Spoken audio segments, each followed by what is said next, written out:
Halo, Assalamualaikum. Realme 9 Pro Plus. Smartphone bagus? Ya, smartphone paling bagus tergantung. Walau di brand Realme sendiri, saya masih ragu untuk menyimpulkan. Mending Realme 9 Pro Plus atau Realme GT Master Edition. Ada yang sama bingungnya? Mari bersama-sama kita bingung.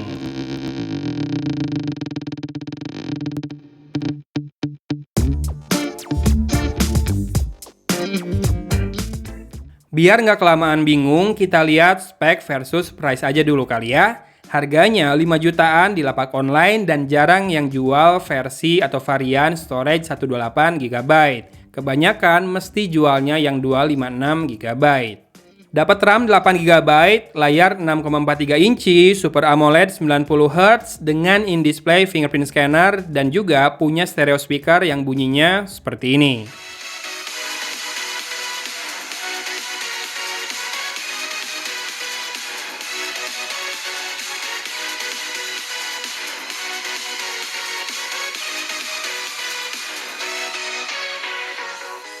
Sudah mengusung Realme UI 3.0, Android 12 tentunya ya, dan sudah punya privacy dashboard juga. Serta sudah bisa blok akses ke kamera dan mikrofon juga, dan bisa siluet portrait juga ya, buat always on display-nya. Ini kabar baik nih buat para fans dari Oxygen OS. NFC ada, dan hampir lupa nih dari tadi prosesor ya. Dia pakai MediaTek Dimensity 920 5G. Sudah 5G loh bos. Di rumah kamu ada 5G nggak? Nggak ada ya? Deso kamu, kayak saya. Oke, skor Antutu versi 9.3 di saya 487.000. Memang nggak tembus setengah juta ya, kayak yang lain. By the way, baterainya 4500 mAh dan pakai charger bawaan yang support Dart Charge itu bisa 60 watt ya. Dan kalau pakai power delivery, chargernya dia bisa di 18 watt jalannya. Kamera belakangnya udah ada OS juga bro, pakai sensor flagship Sony IMX766 pula. Hasil nanti kita lihat belakangan. Maksud saya, di atas kertas Realme 9 Pro Plus ini mesti menggoda buat yang punya duit 5 jutaan. Yang nggak punya digodain juga percuma ya, itu lebih baik didoain. Nah, balik ke kebingungan di awal, gimana kalau lawan Realme GT Master Edition? Khusus yang warna Voyager Grey ya, yang finishingnya keren pisan teh. Kalau yang glossy sih B aja, makanya looks Realme 9 Pro Plus ini juga saya nilai B aja. Bisa ganti warna buat saya adalah sesuatu hal yang nggak penting sama sekali.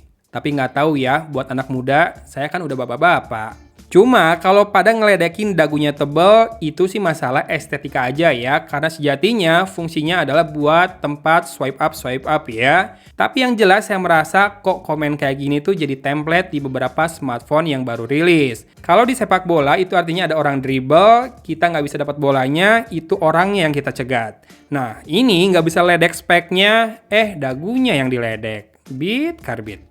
By the way, hasil pengujian menunjukkan battery life-nya awet.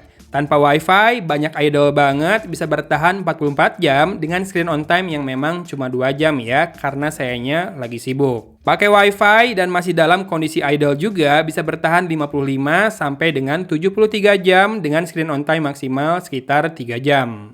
Memang sekali lagi idle banget, tapi ingat 73 jam itu artinya tembus 3 hari 3 malam. Mantap. Terakhir, saya pakai wifi dan juga 2 SIM card, pemakaiannya normal, casual menuju intens ya, di mana sosmed banyak dibuka di situ, kemudian kamera juga buat ngetes-ngetes, dan tak lupa gaming. Tembus 42 jam dan screen on time-nya 6 jam 20 menit. Awet apa awet? Kalau gaming, saya cuma main PUBG Mobile ya, settingannya mentok di Smooth Extreme, atau kalau mau grafisnya tinggi, di HDR dengan frame rate ultra. Gameplay aman, kita punya Dimensity 920 plus GPU Mali G68. Suhu juga aman karena ada vapor chamber. Pada nungguin 3 kata favorit, ini dia, bukan tanpa celah. Oke, celah yang pertama adalah karena finishingnya glossy. Bukan masalah looksnya ya, itu mah selera aja. Cuma ternyata dia fingerprint magnet banget. Apalagi di telapak tangan saya kan memang ada timbunan minyak. Tolong jangan dikasih tahu ke Kementerian Perdagangan ya.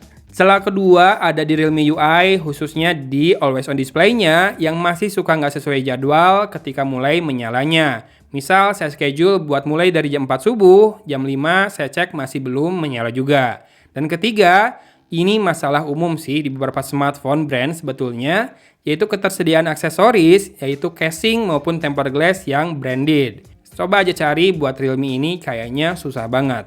Mungkin memang tak sebanding ya rasanya semua celah itu dengan berbagai kelebihan yang sudah kita daftar dari tadi. Tapi paling masukan saja, semoga tim developer dari Realme UI lebih rajin dan juga budgetnya lebih banyak lagi. Biar bisa custom UI-nya sestabil ColorOS dan juga Oxygen OS dan juga lebih cepat kalau rilis update. Karena sayang nih, sekarang ini Realme lagi ganas banget di segmen upper mid-range melalui Realme 9 Pro Series ini serta Realme GT Series.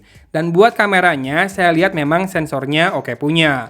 Detail dapat, low lights oke, portraitnya juga rapi banget. Sementara masalah tone dan karakter warna, color science-nya Realme ini sepertinya memang ditujukan buat anak muda. Kadang buat bapak-bapak kayak saya terlalu pekat, terlalu over contrast dan juga over saturate, ya simpelnya sih terlalu jahat gitu ya hasilnya. Oke, silakan disimak, dicermati dan dinilai ya hasil kamera dari Realme 9 Pro Plus ini anak-anak. Laporan dikumpulkan hari Jumat sore ya. Oke.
...4K 30 fps kayak gini.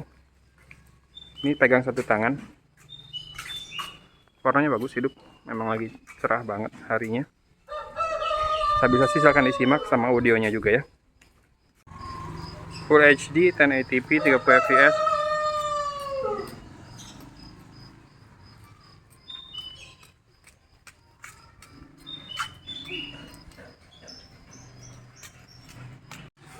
Ultra wide di Full HD.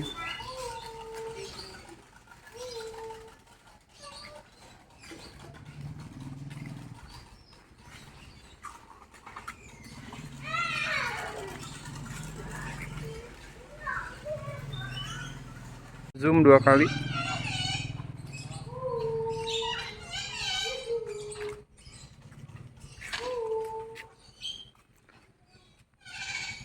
Saya baru sadar nggak ada mode steady ya atau ultra stabil gitu. Oke, sambil jalan dengan kamera depan.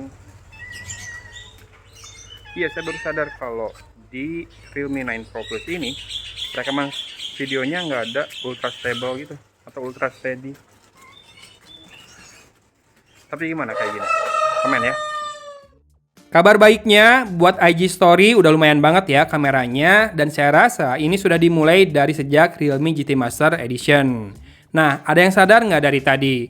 Kalau kebingungan kita belum terjawab sampai saat ini, mending mana Realme 9 Pro Plus atau Realme GT Master Edition? Apa kita gambreng aja udah? Iya, saya masih bingung pilih yang mana yang lebih baik. Nggak apa-apa kan, sekali-kali kita tutup videonya dengan tanpa kesimpulan. Asalkan tutup videonya tetap pakai salam. Dari Kota Cimahi, Agun pamit undur diri. Wassalamualaikum warahmatullahi wabarakatuh.